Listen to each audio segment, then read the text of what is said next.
বন্ধুরা, আজ আপনাদের সামনে তুলে ধরেছি নবদ্বীপের ধামেশ্বর মহাপ্রভুর অপূর্ব মূর্তির ইতিহাস এবং সাথে থাকছে পাথরের উপর আমার আঁকা মহাপ্রভুর ছবি।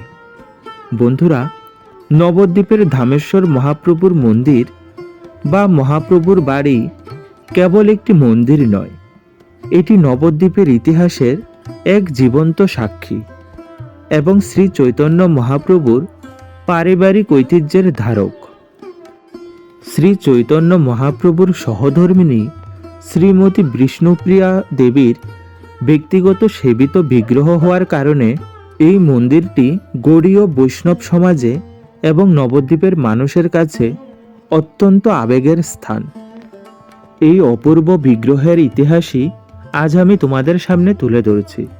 বন্ধুরা, তোমাদের আমার চ্যানেল দিনেশের কাজে স্বাগত জানাই। তোমরা কিন্তু সম্পূর্ণ ভিডিওটা দেখবে, তাহলে তোমরা এই অপূর্ব বিগ্রহের ইতিহাস সম্পর্কে জানতে পারবে। বন্ধুরা, কথিত আছে মহাপ্রভু যখন 24 বছর বয়সে সন্ন্যাস ধর্ম গ্রহণ করে বাড়ি থেকে চলে যান, তখন নবদ্বীপে তার স্ত্রী বিষ্ণুপ্রিয়া দেবী এবং মা শচী দেবী অত্যন্ত একা হয়ে পড়েন। স্বামীর বিরহে কাতর বিষ্ণুপ্রিয়া দেবী তখন কঠোর কৃচ্ছ সাধন শুরু করেন। কথিত আছে মহাপ্রভু স্বপ্নে বিষ্ণুপ্রিয়া দেবীকে দর্শন দিয়ে বলেন, আমি তোমায় ছেড়ে কোথাও যাইনি, আমি এখানেই আছি। এই স্বপ্নাদেশ পেয়ে বিষ্ণুপ্রিয়া দেবী মহাপ্রভুর একটি দারু বিগ্রহ অর্থাৎ কাঠের মূর্তি তৈরি করার সিদ্ধান্ত নেন। এখানে সবচেয়ে তাৎপর্যপূর্ণ বিষয় হল মহাপ্রভু যেই নিম গাছের নিচে জন্মগ্রহণ করেছিলেন, সেই জন্মভিটার নিম কাঠ দিয়েই এই বিগ্রহ তৈরি করা হয়েছিল। এই বিগ্রহটি তৈরি করেছিলেন নবদ্বীপের তৎকালীন বিখ্যাত ভাস্কর বংশীবদন দাস।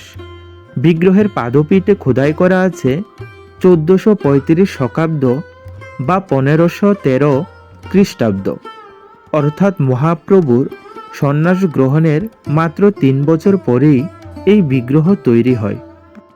এই বিগ্রহটি বিষ্ণুপ্রিয়া দেবী দীর্ঘ 80 বছর ধরে সেবা করেছিলেন। তিনি এই বিগ্রহকেই জীবন্ত সামগ্রিজ্ঞানে পূজা করতেন। বিষ্ণুপ্রিয়া দেবী হরে কৃষ্ণ মহামন্ত্র জপ করতেন। জানেন বন্ধুরা, প্রতিবার মহামন্ত্র জপ শেষ হলে তিনি একটি মাটির পাত্রে একটি চালের দানা রাখতেন। সারাদিন জপ শেষে যতগুলো চাল জমা হতো, তিনি কেবল সেইটুকুই রান্না করে মহাপ্রভুকে ভোগ দিতেন এবং নিজে প্রসাদ পেতেন। এই কঠোর তপস্যা তিনি আমৃত্যু পালন করেছেন। জানেন বন্ধুরা, গঙ্গার ভাঙ্গন নবদ্বীপের ভূগোলে বড় পরিবর্তন এনেছিল। মহাপ্রভুর সময়কার মূল ভিটা বা বিষ্ণুপ্রিয়া দেবীর সেবিত স্থানটি গঙ্গার ভাঙ্গনে বিলীন হওয়ার উপক্রম হলে এই বিগ্রহটি একাধিকবার স্থানান্তরিত হয়।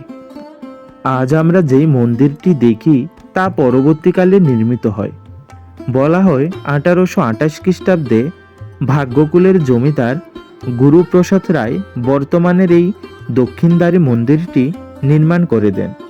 পরবর্তীতে ত্রিপুরার মহারাজা বীরচন্দ্র মাণিক্য সহ আরও অনেক বিশিষ্ট ব্যক্তি এই মন্দিরের উন্নয়নে সহায়তা করেন।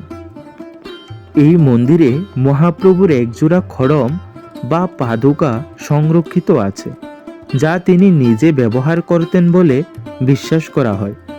ভক্তদের কাছে এটি অত্যন্ত পবিত্র। এই মন্দিরে বংশ পরম্পরায় বিষ্ণুপ্রিয়া দেবীর পরিবারের সদস্যরা অর্থাৎ মিশ্র বংশ সেবায়েত হিসাবে দায়িত্ব পালন করে আসছেন।